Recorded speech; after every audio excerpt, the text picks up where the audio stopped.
오늘은 거룩한 근심 두 번째 제목으로 다시 한번 말씀 은혜를 나누고자 합니다. 주님은 우리에게 근심하지 말라고 했습니다. 걱정하지 말라, 근심하지 말라. 기억나세요? 뭐 했는가? 뭐를 위해서? 무엇을 먹을까? 무엇을 마실까? 무엇을 입을까? 걱정하지 마라. 근심하지 마라. 예수 그리스도께서 우리에게 말씀하신 근심하지 말라는 것은 이 세상에 먹고 사는 얘기입니다.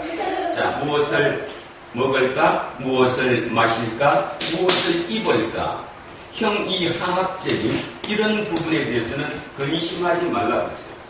그런데 진짜 근심해야 될 부분은 뭐냐면 하나님의 나라를 내가 어떻게 이루어갈 것이냐에 대한 근심은 우리에게 날마다 지속되어야 한다는 것입니다. 세상에 요즘 광복 70주년 그래서 난립니다. 그죠? 전성들에 참석하니 안 하니 그런 얘기도 모든 언론과 뉴스를 통해서 얘기를 하죠. 70년. 어떤 의미가 있는지는 구체적으로 모르겠습니다. 그런데 들려오는 하나 아셔야 될 게 70년 전에 이 땅에, 이 지구별에 핵폭탄이 터졌다는 것입니다. 나가사키와 히로시마에 원자폭탄이 투하됨으로해서 전쟁이 멈췄습니다. 그로부터 인류는 70년 동안 한 번도 핵을 사용하지 않았습니다. 왜일까요? 왜 핵을 쓰지 않았을까요? 핵을 쓰면 다 죽는다는 걸 알기 때문에. 이 지구에 지금 핵이 약 14,000개가 있다고 합니다. 개수로 따져서 14,000개. 그 중에 3분의 1은 지금 즉시 사용해도 전혀 상관이 없이 바로 쓸 수 있는 것이라고 얘기합니다. 그럼에도 불구하고 우리가 핵을 쓰지 않는 이유는 바로 70년 전에 그 핵에 의해서 인간이 어떻게 되는 것을 우리가 경험했기 때문에 그 경험치로 안 하는 거죠. 그런데 압니까? 우리가 지금 70년이 지나고 100년만 지나면 아마 어쩌면 지금 여기 앉아있는 이 한빈이 저 또래의 이들이 이 땅에 50세, 60세가 될 그때가 되면 핵 무서워하지 않고 터뜨릴 수 있다는 것입니다. 똑같이 우리의 신앙도 똑같다는 것입니다. 우리의 신앙도 노아의 방주처럼 그런 심판을 받았음에도 불구하고 그 당시는 맞다 우리가 해야지 지켜야 되지 했는데 이미 세월이 흐른 지금은 전혀 신경 쓰지 않습니다. 입술로만 그렇게 얘기할 뿐 전혀 상관하지 않는다는 거죠. 히브리서 한번 찾아보겠습니다. 자, 히브리서 몇 장인가 하면요 11장입니다. 365쪽입니다. 365쪽. 히브리서 11장인데 이 히브리서 11장은 믿음장이라고 얘기하죠. 쉽게 얘기하면 그러니까 명예의 전당입니다. 명예의 전당. 골프도 잘하면 명예의 전당 들어간다고 그랬죠. 야구도 잘하면 명예의 전당에 헌당합니다. 인간으로 태어나갖고 자기 한 분야에서 명예의 전당에 들어간다는 게 얼마나 영광스럽겠습니까? 우리 성경에도 명예의 전당이 있는데 그것이 바로 11장입니다. 이 11장에 보면 명예의 전당에 헌당되었던 그 이름들이 쭉 나옵니다. 그 첫 번째 이름이 아벨이고요. 두 번째 이름이 에녹입니다. 오늘은 에녹을 한번 찾아보겠습니다. 11장 5절입니다. 365쪽 11장 5절. 자, 집중해서 보시면서 같이 한번 읽습니다. 시작. 믿음으로 에녹은 죽음을 보지 않고 옮겨졌으니 하나님이 그를 옮기심으로 다시 보이지 아니하였느니라. 그는 옮겨지기 전에 하나님을 기쁘시게 하는 자라 하는 증거를 받았느니라.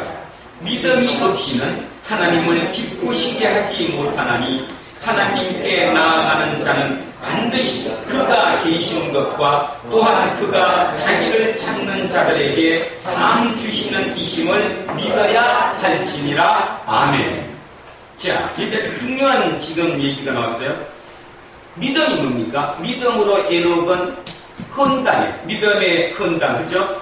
그 명예의 헌당이 지금 헌당이 됐는데 이 믿음이라고 얘기했습니다. 하나님께서 너무너무 기쁘셔가지고 어디 하지 않고요. 죽음을 보지 않고 바로 들어 올리셨다라고 얘기를 합니다. 이게 진짜인지 가짜인지 지금 우리는 그것이 중요한 게 아니라 진짜냐 가짜냐 그것이 중요한 게 아니라 도대체 무엇 때문일까? 왜 하나님께서는 에녹을 그렇게 올려 가셨을까? 6절 다시 한번 제가 읽겠습니다. 믿음이 없이는 하나님을 기쁘시게 하지 못하나니 하나님을 기쁘시게 하는 것은 믿음이랍니다. 믿음. 근데 그 믿음이 어떤 믿음이냐 하는 그가 계신 것과 자, 첫 번째 믿음은 그가 계신 것과 누가 계신 거예요? 하나님이 계신 것과 하나님이 계신 것을 믿어야 한다는 거예요. 믿습니까? 아멘만 할 뿐이지 안 믿잖아요. 그것도 안 믿어요. 하나님이 계신 것을 믿는 것, 하나님이 진짜라는 걸 믿는 것. 두 번째 믿음이 뭐냐 하면 자기를 찾는 자에게 상 주시는 이십니다. 이거를 다른 말로 하면 뭔 뜻이죠? 심판하시는 하나님이십니다. 상을 주신다는 것은 심판을 하는 거죠. 심판하시는 하나님. 에녹이 믿음의 건강에 올랐던 이 에녹이 우리에게 주는 메시지는 뭐냐 하면 믿음이 뭐냐? 첫째, 하나님이 계신 것을 믿는 것. 두 번째, 상 주시는 이심을 믿는 것. 다른 말로 심판하시는 하나님을 믿는 것입니다. 에녹은 그것 때문에 하나님이 너무너무 기뻐하셔서 하늘로 옮기셨다라고 성경은 우리에게 지금 기록하고 있습니다. 자, 어느 정도냐? 어느 정도로 심판에 대해서 생각하셨을까? 자, 뒤로 조금 넘기시면 유다서 있습니다. 조금만 넘기시면 유다서 있습니다. 397쪽입니다. 397쪽 아니면 398쪽 뒤로 조금 넘겨보시면 397쪽 아니면 398쪽입니다. 유다서 1장 14절부터 16절입니다. 자, 같이 한번 읽습니다. 14절부터입니다. 시작. 아담의 칠대손 에녹이 이 사람들에 대하여도 예언하여 이르되 보라, 주께서 그 수만의 거룩한 자와 함께 임하셨나니 이는 무사람을 심판하사 모든 경건하지 않는 자가 경건하지 않게 행한 모든 경건하지 않은 일과 또 경건하지 않은 죄인들이 주를 거슬러 한 모든 완악한 말로 말미암아 그들을 정죄하려 하심이라 하였느니라. 이 사람들은 원망하는 자며 불만을 토하는 자며 그 정욕대로 행하는 자라. 그 입으로 자랑하는 말을 하며 이익을 위하여 아첨하느니라. 아멘. 무슨 말입니까 하면 어려웠습니까? 유다서에 이렇게 속되어 있습니다. 아담의 칠세손 에녹은 하나님의 심판을 예언했다는 것입니다. 에녹의 삶은 주변 사람들 모두에게 너네 그렇게 살아서는 안 된다. 하나님의 심판이 곧 있다. 빨리 돌아서라. 그 얘기를 했다는 얘기예요.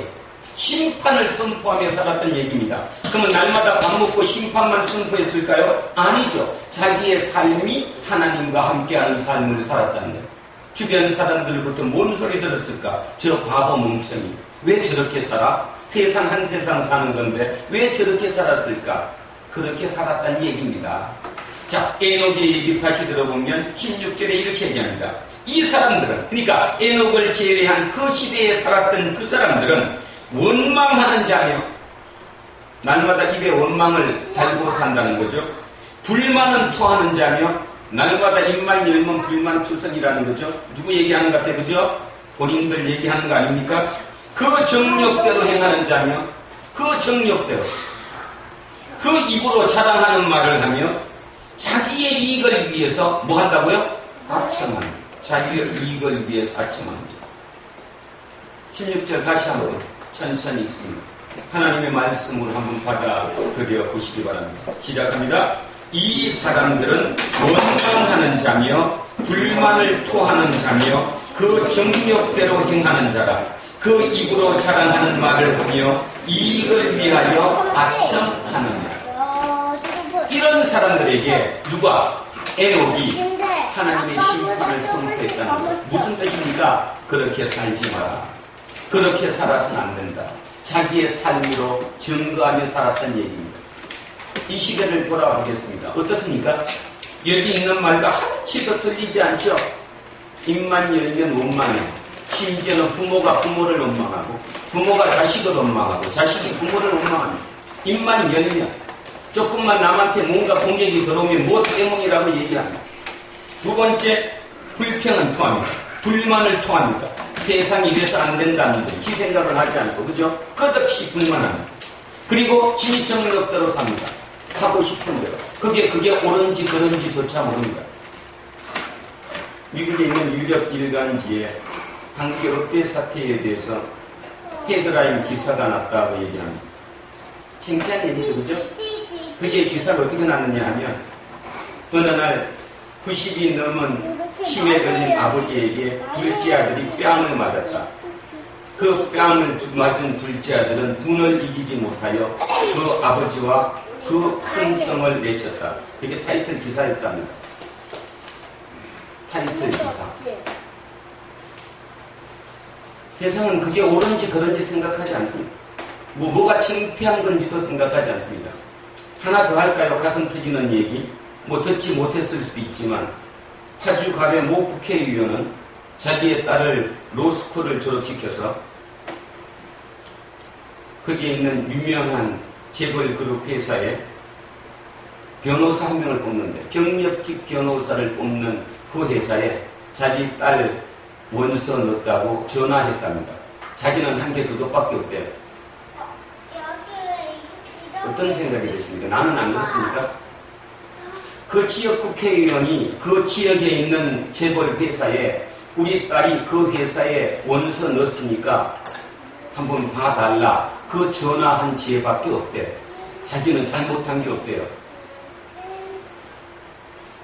우리는 이런 시대를 살아간다는 것입니다. 그래서 제가 다시 합니다. 원망하는 자고 불만을 토하는 자고 지 정력대로 사는 자고 입으로 자랑하는 말을 하고 자기 이익을 위해서는 악청하는 이 시대를 살아가는 그 시대를 살아갔던 그들에게 에녹은 자그마치 300년 동안이나 하나님과 동행했어요. 무슨 뜻입니까? 진짜 그때는 하나님이 계셨을까요? 하지만 우리 한빈이가 이 글을 읽으면 그러겠지. 아, 하나님은 그때 계셨나 보다 옆에. 하나님이 계신 게 아니라 에녹은 그렇게 모든 사람이 가는 그 시절에 자그마치 30년도 아니고 3년도 아니고 300년을 하나님과 동행했대요. 무슨 뜻입니까? 철저하게 하나님이 계신 것을 믿었다는 거죠. 하나님이 계신 걸 믿었기 때문에 나라도 저렇게 살아서는 안 되겠다라고, 그죠? 남의 손가락질을 들었지만, 손가락질을 당하고 남들보다 바보 소리를 들었지만 그걸 끝까지 버텨냈다는 것입니다.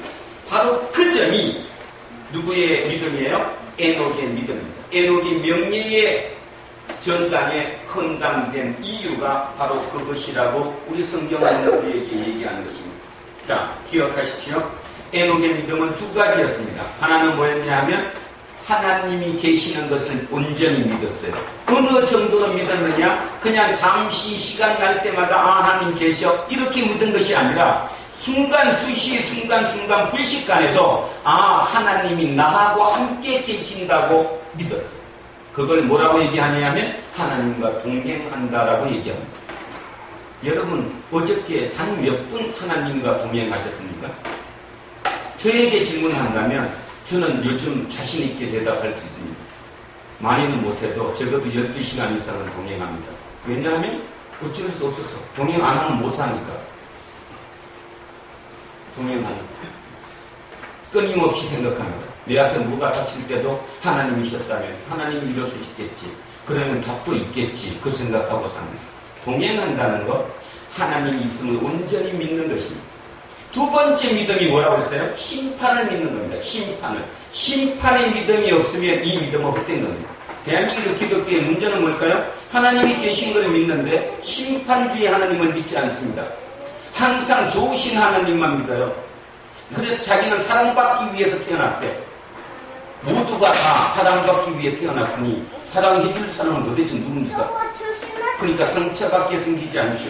부모에 대한 원망과 그거에 대한 불평과 친구에 대한 세상에 대한 불평불만밖에 생기지 않는다는 거죠. 자, 에녹이 위대했던 점은 창세기 5장 에녹의 얘기로 한번 돌아가 보겠습니다. 자, 창세기 5장으로 갑니다. 맨 앞에, 맨 앞쪽입니다. 7쪽입니다. 성경책 맨 앞쪽 7쪽. 성경책 맨 앞 7쪽으로 가겠습니다. 7쪽에 가면, 자, 창세기 5장 21절부터 제가 몇 군데만 읽겠습니다. 확인하시기 바랍니다. 자, 창세기 5장 21절 7쪽에 있습니다. 성경책 맨 앞 7쪽. 자, 이렇게 나왔습니다. 에녹은 65세에 머두셀라를 낳았고 머두셀라를 낳은 후 300년을 하나님과 동행하며 300년을 하나님과 동행하며 자녀들을 낳았습니다. 그는 365세를 살았더라. 에녹이 하나님과 동행하더니 하나님이 그를 데려가심으로 세상에 있지 아니하였더라. 하나님과 동행하셨대요. 하나님이 계신 걸 철저히 믿었다는 것입니다. 순간순간마다. 25절에 머두셀라는 187세기에 라멕을 낳았고 라멕을 낳은 후에 782년을 지내며 자녀를 낳았으며 그는 969세를 살고 죽었더라. 969세를 살고 죽었대요. 라멕은 182세의 아들을 낳고 이름을 노아라고 했는데 이르되 여호와께서 땅을 저주하심으로 수고롭게 일하는 우리를 이 아들이 아니하리라 하였더라. 옆에 6장 9절 한번 보시기 바랍니다. 6장 9절입니다. 6장 9절. 6장 9절에 또 이렇게 나와 있습니다. 이것이 노아의 조건이라. 노아는 의인이요 당대의 완전한 자라. 그는 하나님과 동행하였으며 그는 하나님과 동행하였으며. 자, 노아도 동행했대요. 그리고 7장으로 넘기시기 바랍니다. 7장으로 넘기시면 7장 6절. 7장 6절입니다. 7장 6절에 이렇게 얘기합니다. 홍수가 땅에 있을 때에 노아가 600세라. 홍수가 몇 해에 났다고요? 노아가 600세. 자, 여기를 잠시 보시기 바랍니다. 에녹은 지금 우리 읽은 대로 하면 에녹은 머두셀라를 낳았고 머두셀라는 라멕을 낳았고 라멕은 노아를 낳았습니다. 중요한 사실은 머두셀라의 뜻이 무슨 뜻이냐 하면 그가 죽으면 심판이 임한다입니다. 머두셀라의 뜻이 뭐라고요? 그가 죽으면 머두셀라가 이 땅을 떠나면 그때 이 땅이 심판이 온다라는 뜻입니다. 아들 이름을 에녹이 어느 정도로 하나님의 심판에 대한 완벽함을 가지고 있느냐 하면 에녹이 자기 아들 이름을 그가 죽으면 심판이 온다 라고 지었어요. 제가 이한빈 아니면 이한빈이라고 지은 것처럼 이한빈 뜻없이 지은 게 아니라 한국을 빛내는 사람이 되라. 빛날 빛자에 한나라 우리나라 한국 할 때 한자. 그래서 이한빈이라고 지었습니다. 이름을 아무 쓸데없이 짓진 않죠. 그런데 그렇게 나는 지었는데 저 보십시오. 에녹은 자기 아들 이름을 그가 죽으면 심판이 옵니다. 어떤 마음이었을까요? 에녹의 삶이 철저한 하나님이 계신 삶이었고 철저한 하나님의 심판의 삶이었습니다. 이것을 아까 히브리서에서는 그렇게 표현한 거죠.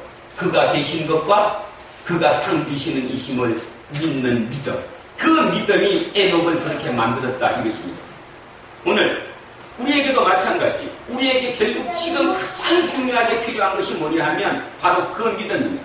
하나님이 진짜 살아계신과 두 번째는 그 하나님은 심판하시는 하나님을 우리가 머릿속에 완벽히 잊지 못하면 인지하지 못하면 새기지 못하면 우리 삶 또한 그냥 날라갔다는 것입니다. 자, 여기 한번 보시면 진짜일까 가짜일까 한번 해보겠습니다. 아까 이렇게 나왔거든요. 머두셀라가 187세에 라멕을 낳았대요. 라멕은 182세에 노아를 낳았답니다. 그러면 노아의 할아버지가 머두셀라죠. 노아의 할아버지 머두셀라가 노아가 태어났을 때 연세가 얼마였어요? 369잖아, 합치면. 맞죠? 다시 얘기하면 노아가 이 땅에 태어났을 때 자기 할아버지 나이가 369세였잖아요. 근데 아까 뭐라고 했냐면 에녹이 자기 아들 이름 지을 때 그가 죽으면, 무두셀라가 죽으면 심판이 온다라고 지었는데 아까 창세기 5장에 읽었을 때 무두셀라가 몇 세에 죽었다고 나왔죠? 969세에 죽었다고 나왔습니다. 딱 맞죠? 자, 노아가 태어났을 때 할아버지 나이가 369세. 노아의 심판이, 홍수가 언제 일어났다고? 노아 몇 살 때? 600세에. 합치면 969세. 뭘 얘기하죠? 가짜가 아니라는 얘기하는 거예요. 할머니, 노래 아무렇게나 성경이 쓰신 것이 아니라는 것입니다. 정확하게 일치하죠. 나 너무 다시 얘기하면 에녹이 자기 큰 아들을 낳아서 이름을 지었는데 그 이름은 무두셀라라고 지었습니다. 무두셀라라는 의미 자체가 그가 죽으면 심판이 온다라는 뜻으로 아들 이름을 지었는데 실제적으로 그 아들이 죽을 때 노아의 홍수가 시작됐다는 거죠. 정확하게 일치한다는 거죠. 결론적으로 뭔 말이냐면 에녹은 적어도 몇 년 이상을 900년, 1000년 가까이 미래를 내다보고 결국 심판을 끝없이 얘기하는 삶을 살았다는 거죠. 우리 또한 지금 마찬가지입니다. 우리는 지금 심판을 안 했습니다. 교회 왜 오냐 하면 심판을 받을까봐 두려워서 오는 것이 아니고 뭐 때문에 오냐 하면 복 받으려고 오는 것이고 병 나으려고 오는 것이고 집에 뭔가 입댐하려고 오는 것이고 조금 거기다가 조금 더 멋있게 붙인다면 뭐 그럴듯한 표현만 붙일 뿐이지 실제로 하나님을 믿고 오지 않는다는 사실 우리 심각히 반성해야 한다는 거죠. 노아의 홍수 다시 없다. 마태복음 한번 보겠습니다. 예수님께서 어떻게 말씀하셨는가? 마태복음 24장입니다. 마태복음 24장. 마태복음 24장입니다. 신약성서 42쪽입니다. 신약성서 42쪽, 마태복음 24장. 36절부터 39절까지 읽겠습니다. 자, 36절부터 39절까지 읽겠습니다.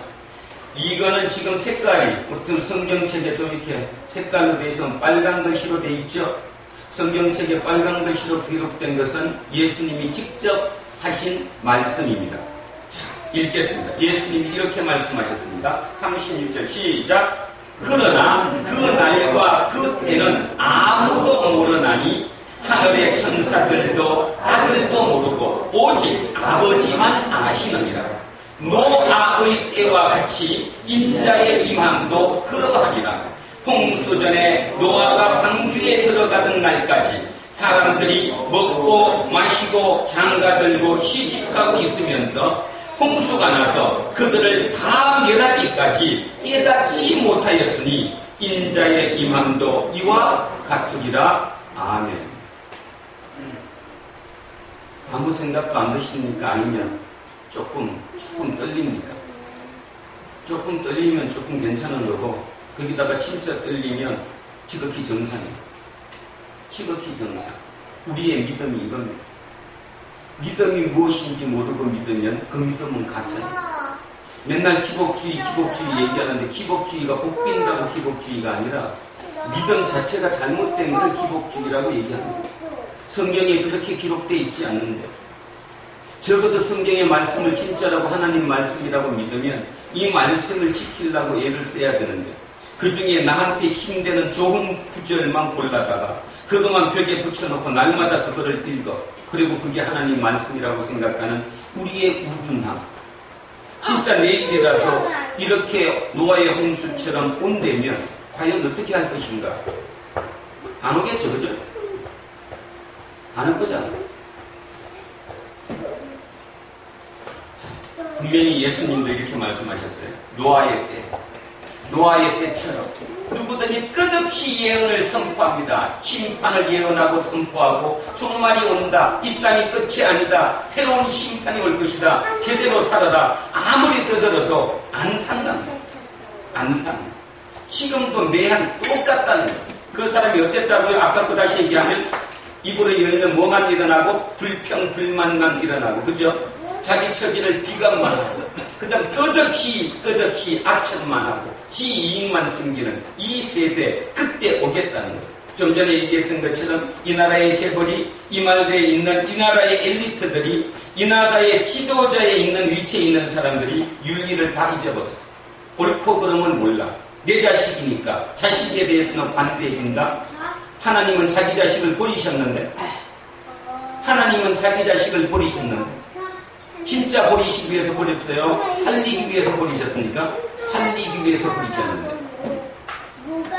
여러분 신경 쓰시기 바랍니다. 이게 지금 오늘 얘기가 거짓말 얘기가 아니라는 얘기. 자 그러면 심판에 대해서 다 몰랐을까? 아니요. 제가 한번 찾아보니까 딱 한 사람 성경에 기록된 사람 중에 대표적인 한 사람은 심판에 대해서 얘기했을 때 무릎 딱 꿇고 아 진짜구나 다시 돌아가야지 돌이킨 사람이 한 사람이 있었어요. 그게 유명한 누굽니까? 다윗이 그렇게 나쁜 짓을 많이 해서 세상전에서 살았음에도 불구하고 그가 하나님의 마음에 합하게 됐던 이유가 심판에 대해서 믿었고 심판의 두려움을 느꼈고 그 심판에 자기가 회개되고 돌이켰다는 거예요. 하나 볼까요? 다윗이 가장 잘못한 일이 뭐죠? 다윗이 가장 잘못한 일 밧세바 우리아의 아내 밧세바를 범한 그 일이 가장 잘못한 거죠. 그러다가 그거를 살짝 덮기 위해서 우리아를 전쟁터의 맨 앞에 내세움을 해가지고 죽게 만들었던 거. 여러분은 지금 이 소리를 들으면 아 다윗이 나쁜 놈이구나 이렇게 하지만 그 당시를 살았던 사람으로서 다윗은 죄의식 없습니다. 왜 없죠? 당연히 절대권을 가진 왕정시대의 왕이 그때는 여자를 딴 여자랑 이렇게 하는 건 아주 비일비재한 얘기예요. 우리처럼 딱 정해진 게 아니기 때문에 어느 여자든 둘 다가 뭐 그죠 같이 살기도 하고 그런데 죄의식이 없어요. 그때 기준이 그게 없었으니까. 두 번째 이유 전쟁터에 내보낸 거 왕이 그때는 어차피 죽는 건데 왕이 며칠 일찍 죽이기로서니 죄의식 느끼지 않습니다. 다윗도 느꼈을까요? 안 느꼈어요? 안 느꼈습니다. 다윗이 우리가 생각하는 것처럼 지금 2015년을 살아가는 우리의 머리로 그게 나쁜 놈이지만 그 당시를 살았던 다윗은 나쁜 짓 아니에요. 지극히 모든 사람이 그렇게 살았어요. 그냥 그 시대의 윤리가. 그런데 나단 선지자가 아니다고 얘기한 거죠. 다윗 잘못했습니다. 당신 왕이시여 왕이 잘못했습니다. 그랬더니 그 왕이 꿇어뜨렸습니다. 그러면서 어떻게 고백했나 한번 보겠습니다. 시편 6편 807쪽이 있습니다. 807쪽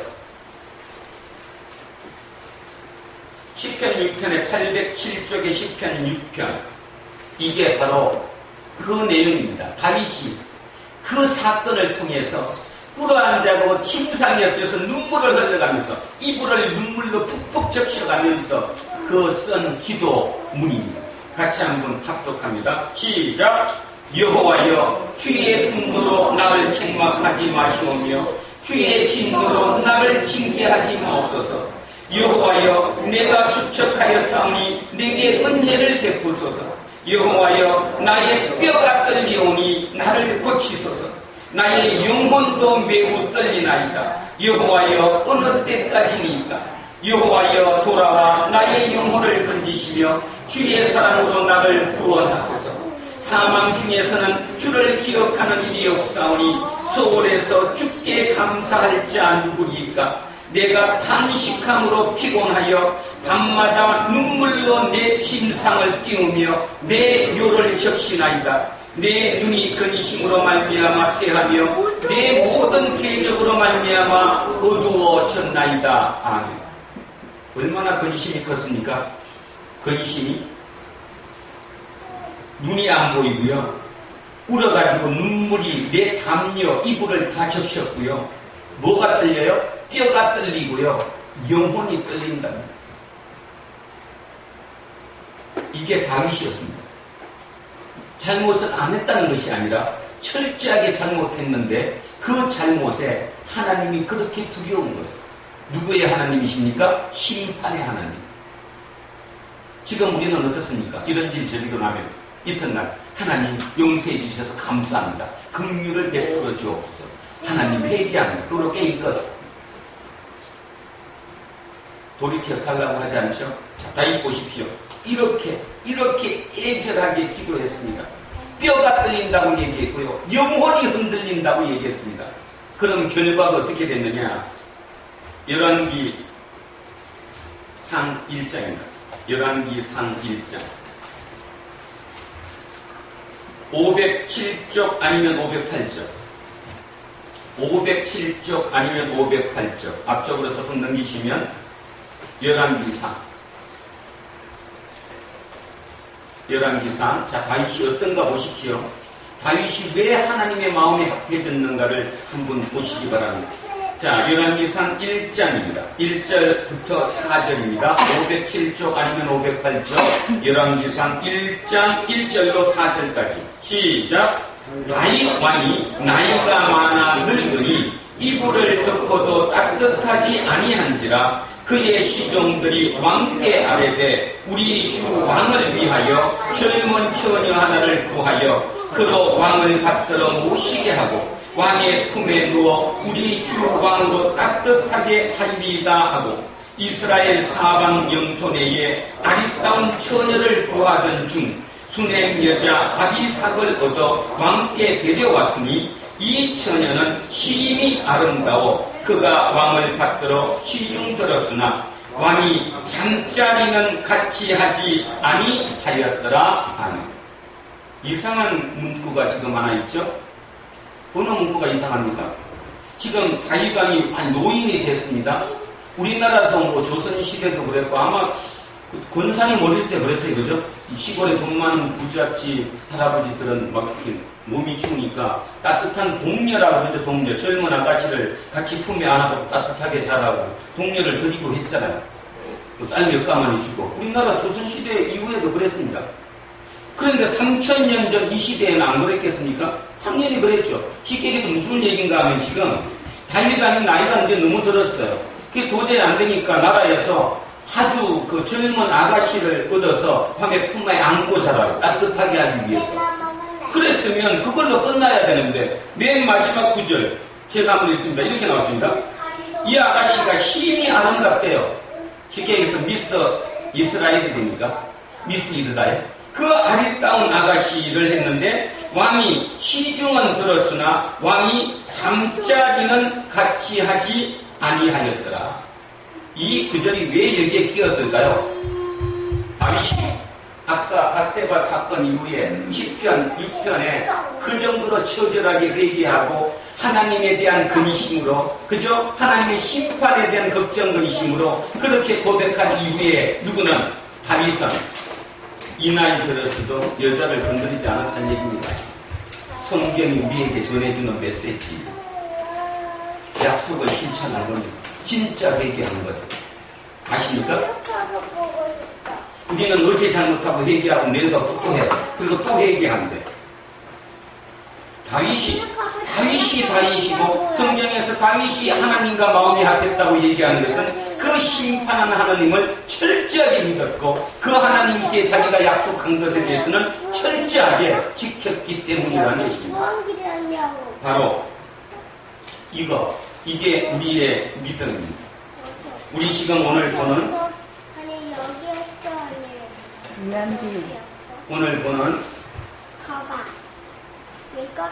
고린도 전서 7장. 그러면 이제 여러분 머릿속에 제품 감이 잡힐지 모릅니다.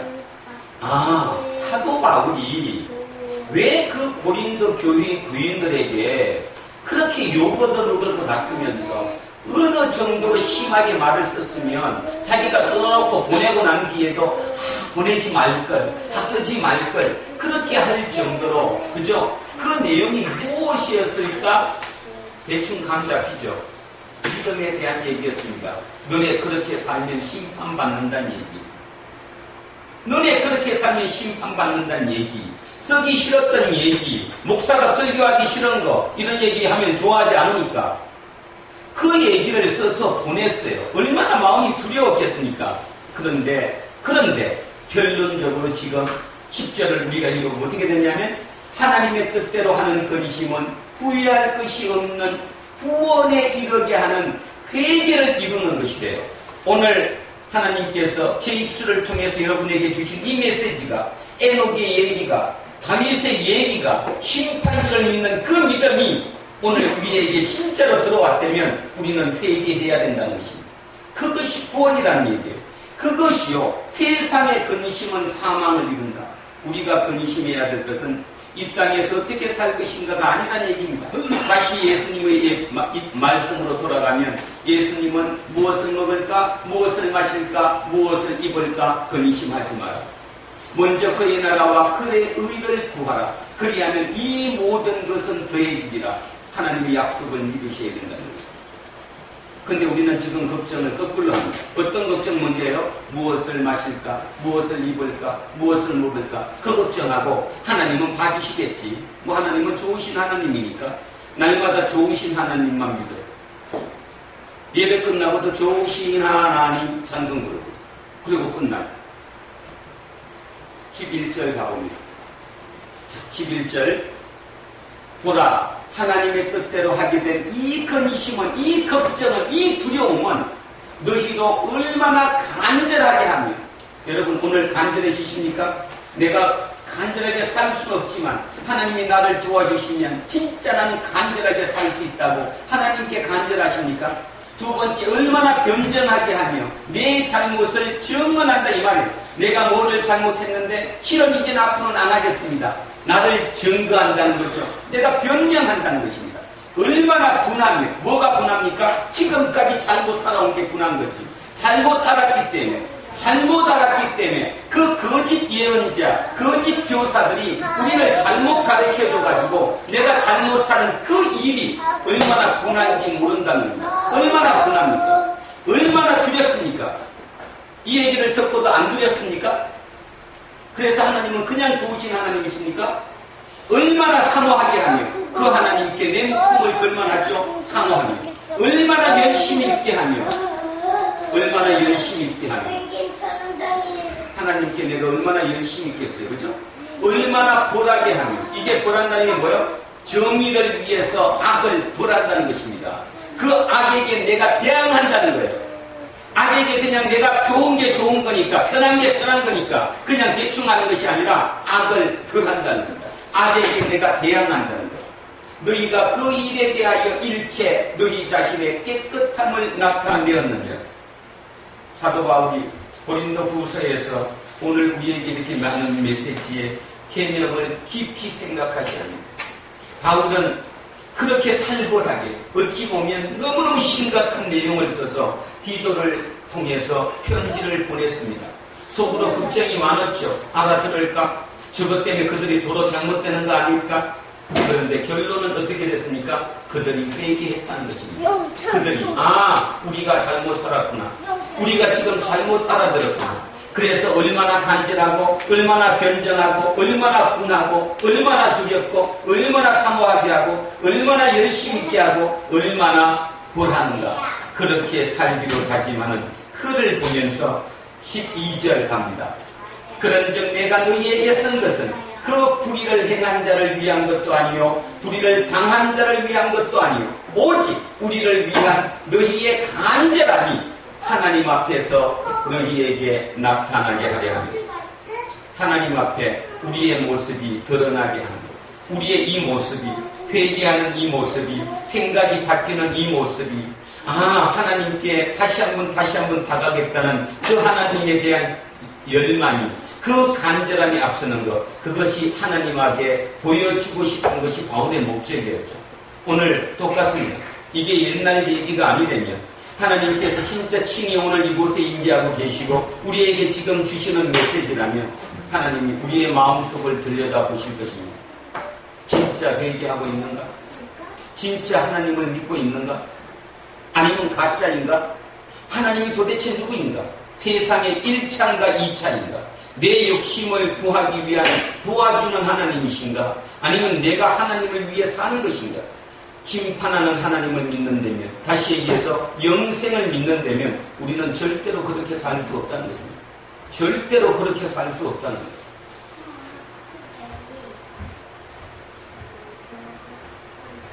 오늘 이 말씀을 준비하고 전하면서 저 또한 아주 마음이 많이 아픕니다. 그리고 지금까지 제가 잘못한 것에 대해서 진실로 용서를 구합니다. 저 또한 처음 시작할 때 목사는 그런 게 아니다. 사람을 위로해야 된다. 위안을 줘야 되고 세상에 저 힘든 사람들을 위안해서 구하는 것이 어쩌면 구원이다. 결론적으로 10년 차가 된 지금 이병순 목사 입장은 많은 여러분이 아시는 것처럼 삶의 모든 부분에 그 힘겨움을 통해서 하나님께서 제게 주시는 메시지, 잘못 사는 거였어요. 잘못 사는 거. 그렇다면 지금이라도 안 늦었다는 거죠. 에녹은 300년을 그렇게 살았는데 우리 단 3년 그렇게 못 살겠습니까? 30년 그렇게 못 살겠습니까? 만약에 그렇게 못 산다면 우리 믿음이 헛것이죠. 그 믿음은 헛것입니다. 그래서 오늘 하나님은 우리에게 이렇게 얘기합니다. 너네 두란노 교회 교인들, 몇 명 안 되는 교인들, 오늘도 힘든 삶 속에서 왔겠지만 너 먹을 거, 입을 거, 마실 거 그거 두려워하고 걱정하고 근심하지 말라. 그건 내가 너네들 책임진다. 먼저 그 힘든 가운데서도 오름을 택해봐라. 공의의 하나님을 한번 찾아봐라. 그 하나님과 동행해봐라. 그러면 너에게 영생이 따른다. 너는 진정으로 구원이 될 것이다. 아멘. 그러면서 어젯밤에 제가 진실로 깊이 기도한 건 뭐냐 하면 아무리 이렇게 설교해도 오늘뿐이라는 거 압니다. 내일 현장에 부딪히면 또 뺏길 거 알아요. 그러나 그러면서도 불구하고 명예의 헌당에 들어간다는 게 참 쉽지 않구나. 명예의 전당에 들어가는 게 그렇게 자기가 뺏길 때마다 다시 한번 예수님을 찾아와야 합니다. 그러면서 내가 하나 깊이 기도한 거. 그래도 어쨌든 이곳에 가장 연세가 많으신 우리 정재필 권사님의 이 땅의 마지막 가는 모습이 그 모습이 우리에게 전부가 될 거다. 우리에게 진짜 눈으로 보는 그 모습으로 진짜 있구나 하는 걸 느끼게 될 거다. 그래서 아마 정재필 권사님이 이 땅을 떠나실 때 천군천사가 호위해가면서 그 가는 그 모습으로 우리에게 전도하실 줄 믿습니다. 진짜 믿으십니까? 예. 그 믿으시면 그 믿음으로 아까 에녹이 그렇게 자기 아들 이름을 그렇게 지었어요. 모두셀라가 기분이 좋았겠습니까? 싫었겠지. 그럼에도 불구하고 모두셀라조차도 그 아버지를 믿으면서 따라갔어. 라멕 마찬가지 그렇게 살았어요. 그랬더니 손자 때 가서 그 믿음이 어떻게 됐어요? 후더졌잖아. 120년 동안 배를 만들어라고 그랬는데 그 모든 사람들은 다 듣지도 않았는데 노아 한 사람은 그 말을 듣고 120년 동안 미친 짓을 한 것입니다. 그 미친 짓을 통해서 지금 우리가 있는 거죠. 우리가 있는 거. 물론 우리는 아담 때문에 있다고 얘기했지만 아담으로 태어난 그거는 모두 홍수로 죽었잖아요. 다시 살아난 중시조, 인류의 중간의 중시조가 노아가 된 거 아닙니까? 이 얘기가 그냥 멀리 있는 얘기, 그냥 신화적인 얘기가 아니라 실제적인 우리 믿음의 얘기라고 진짜 믿으신다면 삶이 무언가에 대해서 조금쯤은 생각해 보셔야 할 줄로 믿습니다. 그래서 저는 우리 정재필 권사님 이 땅 가실 때 너무나 밝은 모습으로 그 천국을 향하는 그 환한 모습이 눈으로 그려집니다. 그 믿음의 눈으로 날마다 그렇게 여러분 기도해 주셔야 되고 그걸 우리 믿음의 눈이 아니라 믿음으로 눈으로 봤던 그 모습이 현실로 우리 눈으로 이 육안으로 보게 될 때 두란노 교회 모든 교인들은 진정으로 하나가 될 것이라고 믿습니다. 기도하겠습니다. 하나님